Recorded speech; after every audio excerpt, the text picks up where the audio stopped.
기사 제목을 몇 개 보겠습니다.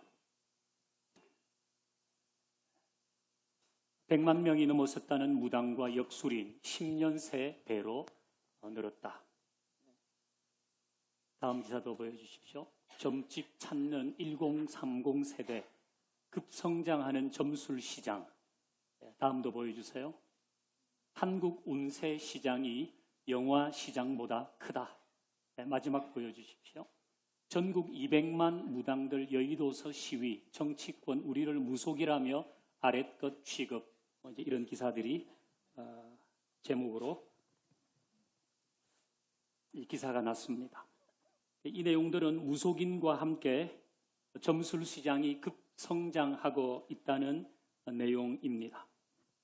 현재 개신교 목사의 수는 많이 잡으면 15만 명입니다. 불교의 승려는 5만 명, 천주교 신부는 2만 명, 합하면 22만 명입니다. 그런데 무속인의 숫자는 최소 100만 명이라고 봅니다. 그러니까 목사와 승려와 신부를 합한 수의 거의 5배가 무속인의 수입니다.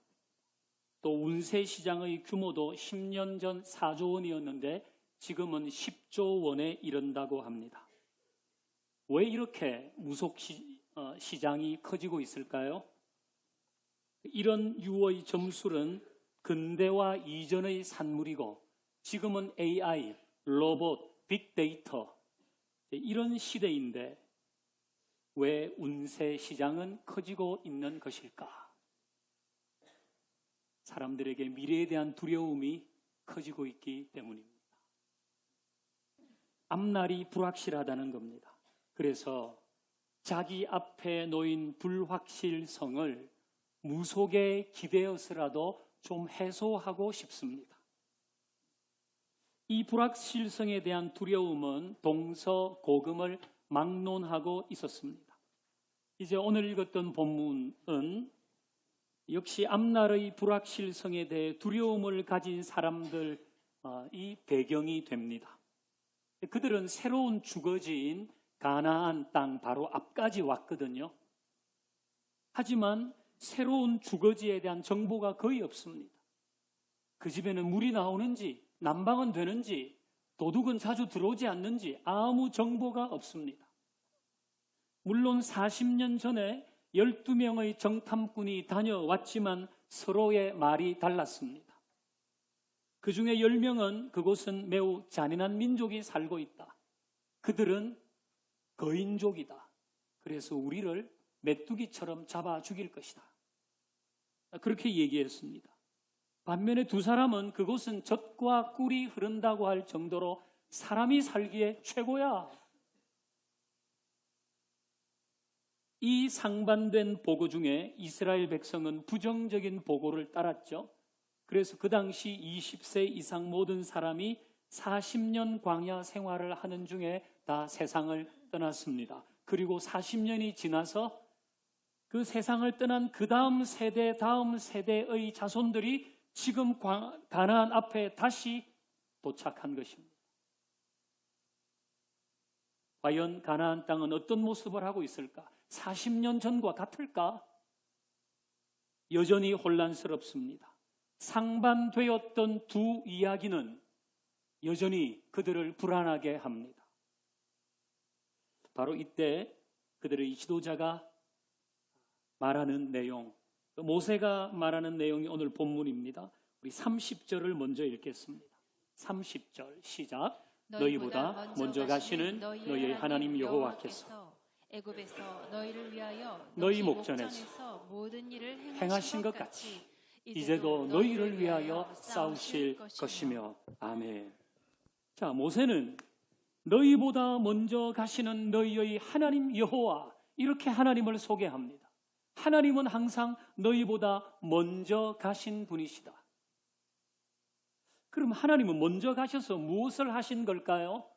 연두색 글씨에 있는 대로 너희를 위하여 싸우셨고 앞으로도 싸우실 것이다. 애굽에서 너희를 위하여 싸우신 것처럼 앞으로도 너희를 위해서 싸우실 것이다. 이제 가나안 땅으로 들어가게 될 텐데 하나님은 너희를 위하여 싸우실 것이다. 그렇게 말씀합니다. 우리보다 앞서 가시는 하나님은 우리를 위해서 싸우시는 분입니다. 이걸 모세는 다시 회고하고 있는 거예요. 그리고 광야 2세대, 3세대들에게 다시 알려주고 있는 것입니다. 자, 이스라엘 백성들이 애굽을 나올 때 이스라엘과 애굽은 상대가 안 되었어요. 애굽은 그 당시 최강국이라고 하면 이스라엘은 그야말로 초라한 민족이었습니다. 만약 하나님께서 이스라엘을 위해 싸우지 않았다면 이스라엘은 매우 비참하게 됐겠죠. 그런데 하나님이 이스라엘 대신 싸우셔서 애굽을 이긴 겁니다. 모세는 지금 그 일을 상기하고 있어요. 자, 여러분, 지나온 시간에 하나님께서 여러분 대신해서 싸워준 적이 있습니까? 나는 순진하고 싸움도 잘 못하고 마음도 여려가지고 일방적으로 당할 수밖에 없었는데 하나님이 싸워주셔서 이긴 적이 있습니까? 예, 그런 경험들이 있습니다. 저는 교육 전도사 시절부터 하면요, 이제 목회한 지가 32년이 됐는데요. 그동안 수많은 교인을 만났습니다. 그야말로 신실한 교인부터 엉덩이에 뿔난 교인까지, 정말 좋은 동역자에서부터 목사를 자기 손안에서 조정하고 싶어하는 교인까지, 그야말로 좋은 조력자에서부터 목사를 이기려고 하는 사람까지,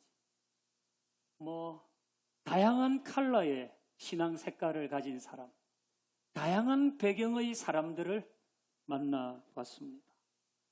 어려운 상황도 있었습니다. 만약 하나님께서 싸워주지 않았다면 오늘까지 목회할 수 있었을까? 불가능했을 겁니다. 하나님이 싸워주셔서 여기까지 온 겁니다. 제가 싸웠다면 어떻게 됐을까요? 싸움꾼이 됐거나 아니면 목회를 중도 포기했을 수도 있겠죠.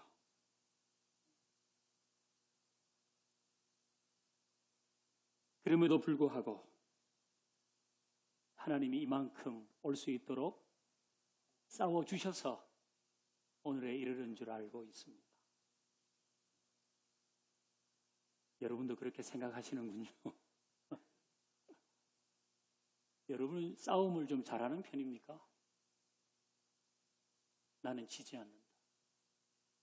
나는 몸으로 싸우든 멘탈로 싸우든 돈으로 싸우든 정의를 위해 싸우든 내 욕심을 위해 싸우든 나는 안 진다. 그런 분 계십니까? 그런데 사람이 싸우면요, 어떤 형태로든지 상처가 납니다.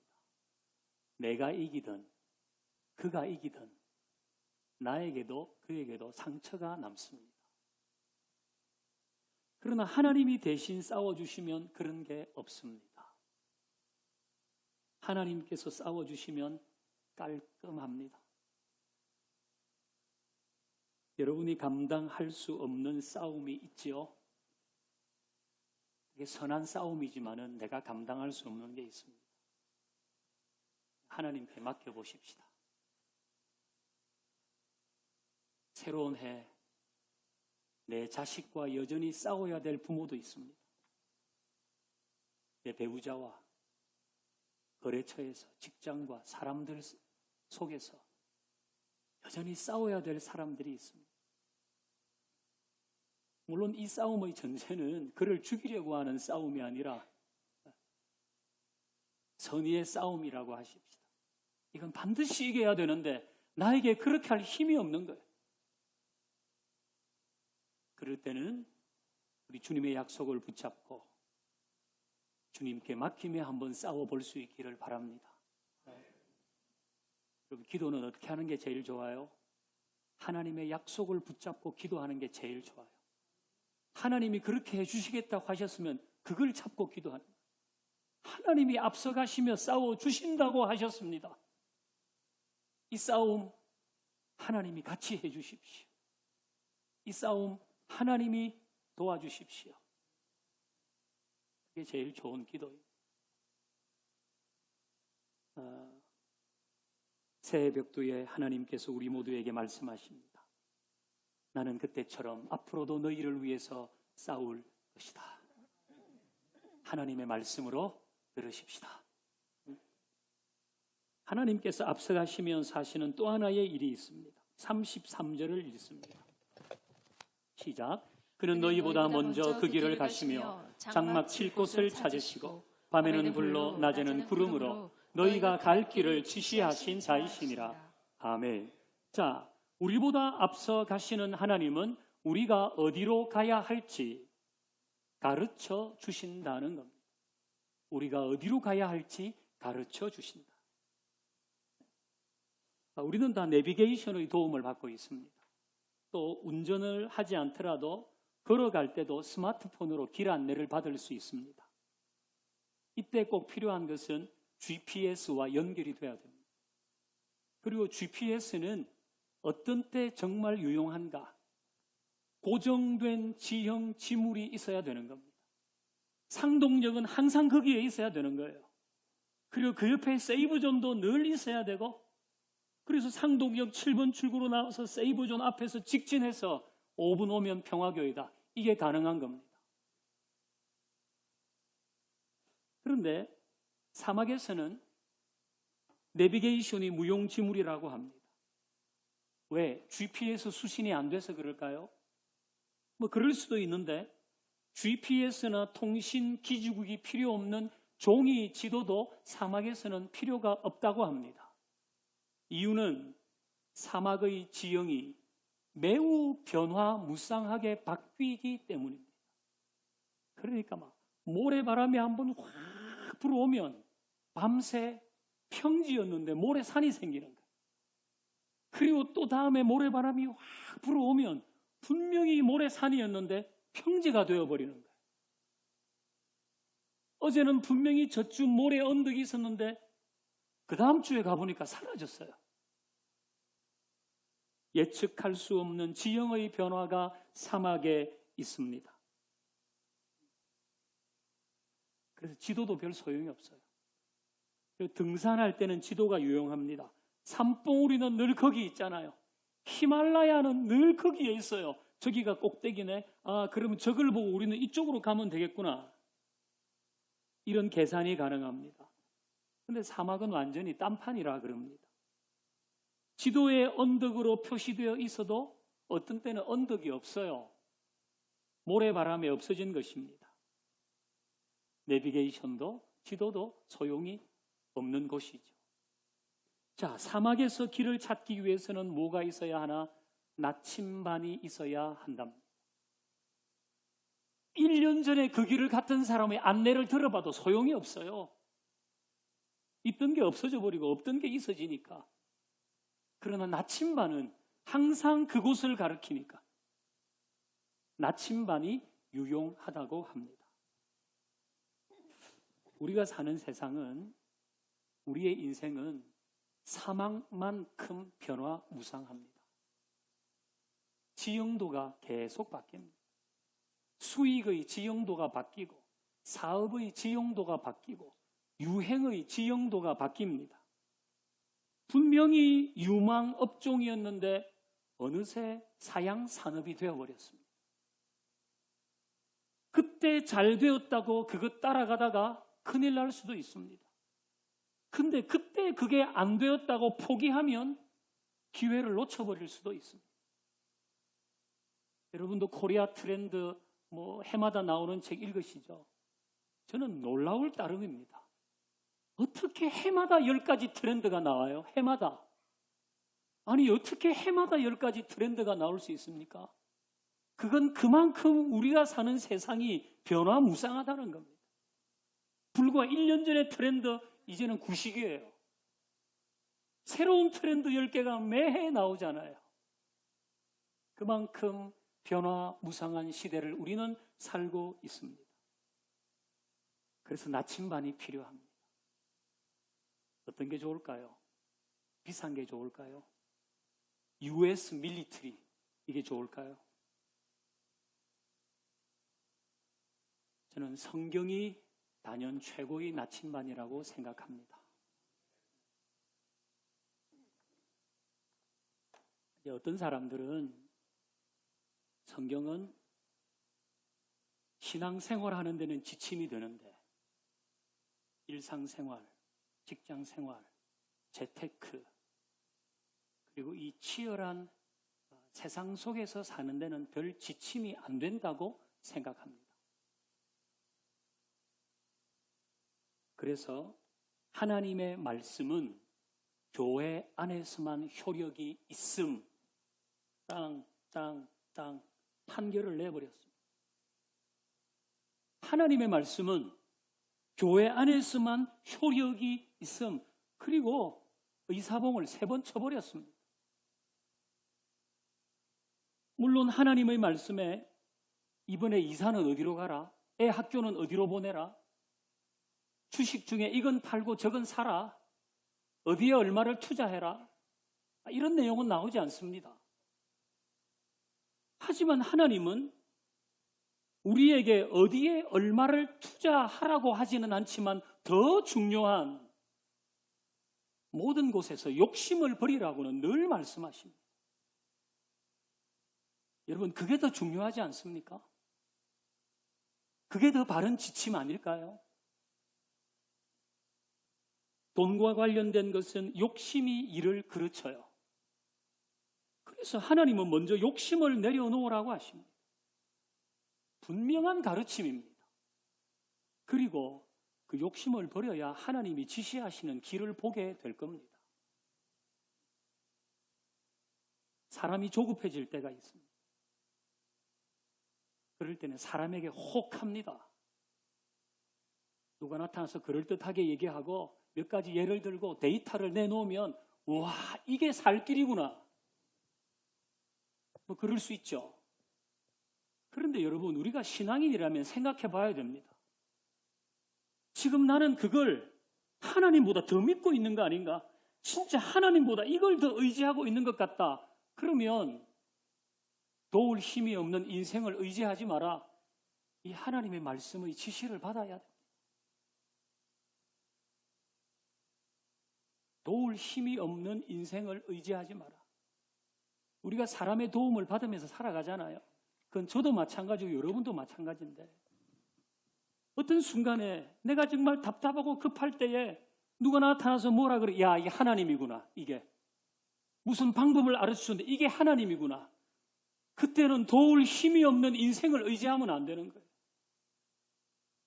그게 하나님이 가르쳐 주시는 길인 것입니다. 급박한 상황에서 이건 하나님의 방법이 아니에요. 나도 알아요. 아는데 급하니까 글로 가고 싶어요. 하나님은 악인의 궤를 따르지 말라고 하세요. 안 가는 게 맞아요. 그러나 이건 확신이 생겨요. 내 기도도 하고 이건 정말 내가 가야 될 길이구나. 그런데 막 두려움이 생겨요. 상황도 좋잖아요. 그때는 두려워하지 말라. 이 하나님의 말씀을 따라야 하는 것입니다. 여러분, 하나님은 말씀 안에서 나를 이끌어 가시는 거예요. 관건은 뭔가? 내가 하나님의 말씀에 귀를 기울이는 겁니다. 어떻게 더 자주, 더 깊이, 더 많이. 이렇게 하나님의 말씀을 대할 때 우리에게 그것이 하나님의 길인지 내가 원하는 길인지 그게 정말 안전한지 함정인지 알 수 있는 분별력이 생기거든요. 여러분, 이건 어려운 게 아닙니다. 이건 특별한 영성을 소유한 사람들이 할 수 있는 게 아닙니다.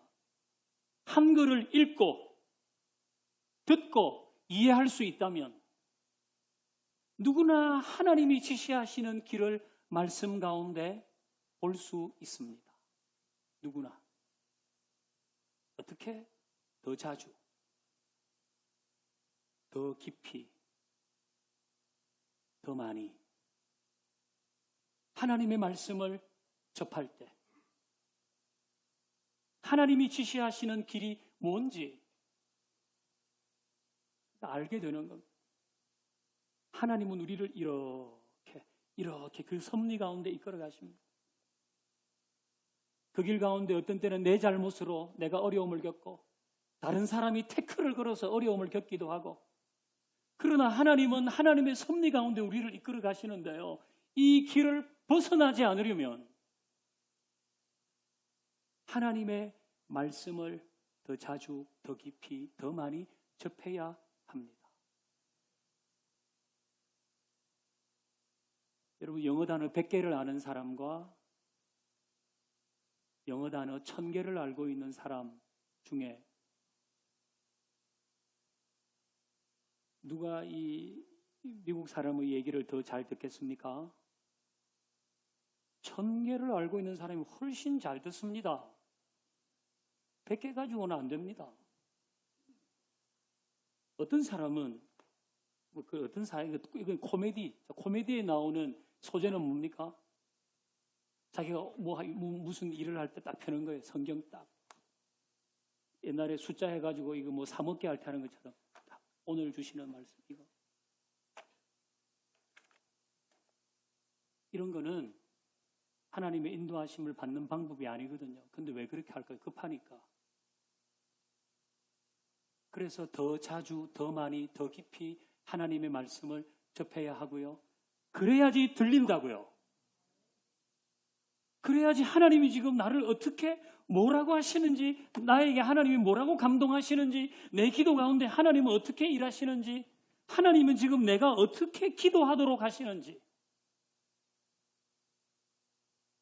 나는 지금 이쪽으로 기도하려고 하는데 그 기도 가운데 하나님이 나를 이렇게 이끌고 계시네. 하나님의 말씀을 더 자주, 더 깊이, 더 많이 접해야지, 그 말씀이 내 안에 있어야지 하나님의 음성이 더 잘 들리는 거예요. 그렇지 않고 이걸 점수를 뽑듯이 하나님의 말씀을 들으려고 하거나 아니면 역술인한테 가서 물어보거나, 목사한테 와서도 물어보지 마세요. 너무 쌀쌀맞은가요? 하나님은 여러분 각자에게 말씀하시는 분이에요. 언젠가 어떤 분이 자기 아들 신학교 가야 되는지를 저한테 물어봐요. 그건 아들이 직접 하나님께 들어야 되는 거죠.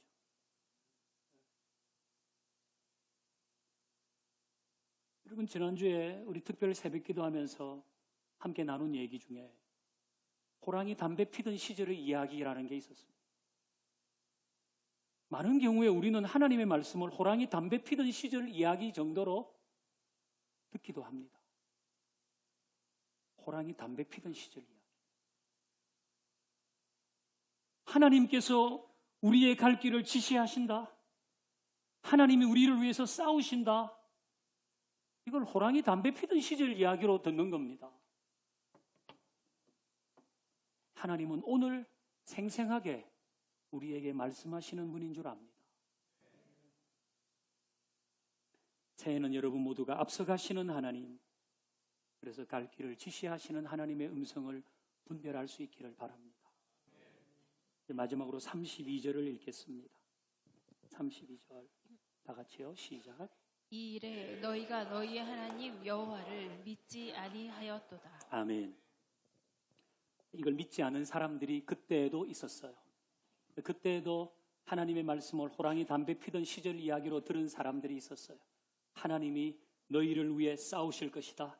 하나님이 갈 길을 지시하실 것이다. 에이, 무슨 얘기를. 모세가 그렇게 간곡하게 말하면서 자기의 경험을 바탕으로 간증하듯이 하는데도 믿지 않는 사람들이 있었다는 겁니다.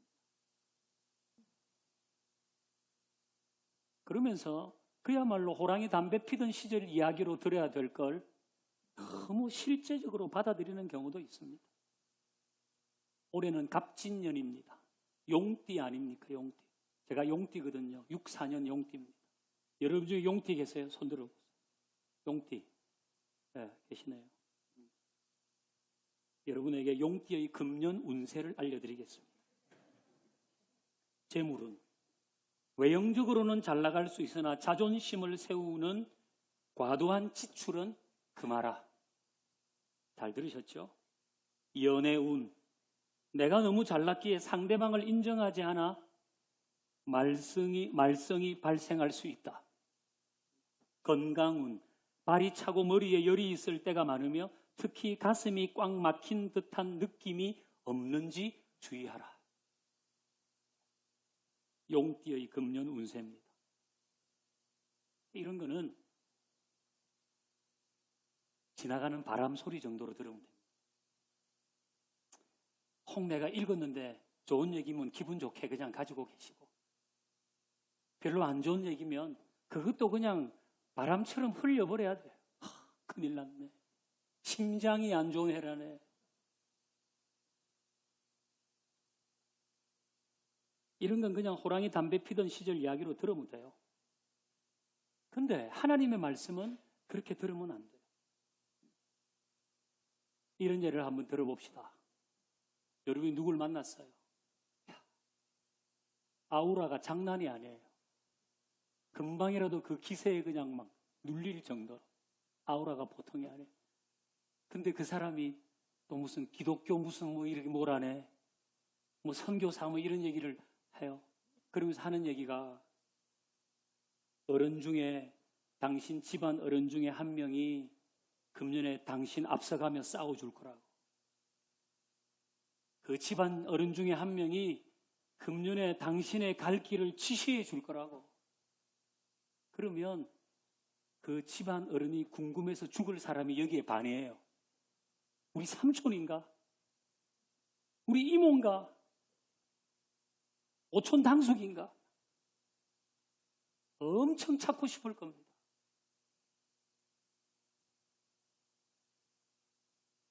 그러나 그런 얘기 역시 지나가는 바람 소리 정도로만 들으면 됩니다. 여러분, 그 사람의 말을 의지하는 건요, 변화무쌍한 사막에서 지도를 보고 목적지를 가겠다는 것과 똑같은 거예요. 변화무쌍한 세상에서.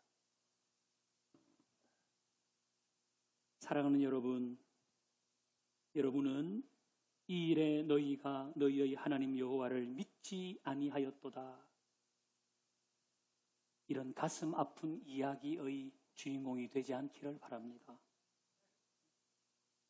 새해가 됐습니다. 근데 여러분도 다 느끼시지만 달라진 것은 별로 없죠. 그냥 2023에서 2024로 바뀐 것 외에는 뭐 그렇게 달라진 게 없잖아요. 내 남편도 그대로. 해마다 바뀌는 게 아니잖아요. 내 아내도 그대로. 내 자식도 그대로. 은행 대출도 그대로. 내 고민도 그대로. 그게 변한 게 없어요. 그러면 새해의 의미는 어디서 찾아야 됩니까? 도대체 새해라고 하는데, 새해의 의미는 나의 변화에서 찾아야 됩니다.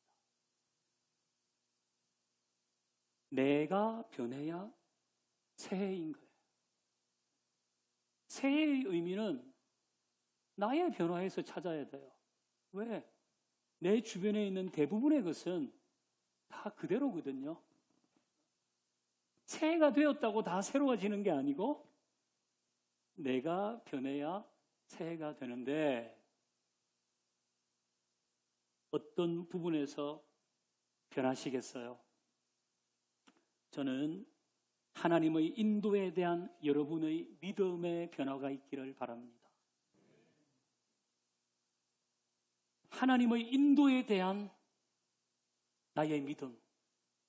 이전에는 그걸 그냥 지나가는 바람 소리 정도로만 들었다면, 야, 이제는 좀 더 귀담아 듣고 싶다. 이제는 하나님의 말씀을 더 깊이, 더 자주, 더 많이 접해보고 싶다. 그런 하나님의 인도에 대한 여러분의 믿음이 변화되기를 소망합니다.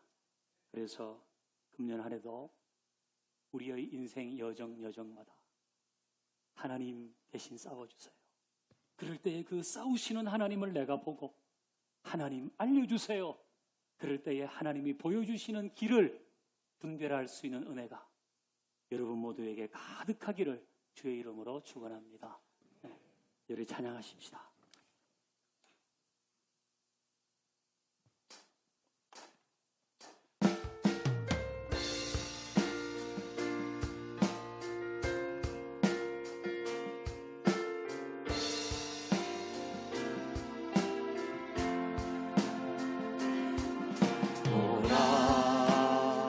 너희는 두려워 말고 보라 너희를 인도한 나를 보라 너희는 지치지 말고 보라 너희를 구원한 나를 너희를 치던 적은 어디 있느냐 너희를 억누르던 원수는 어디 있느냐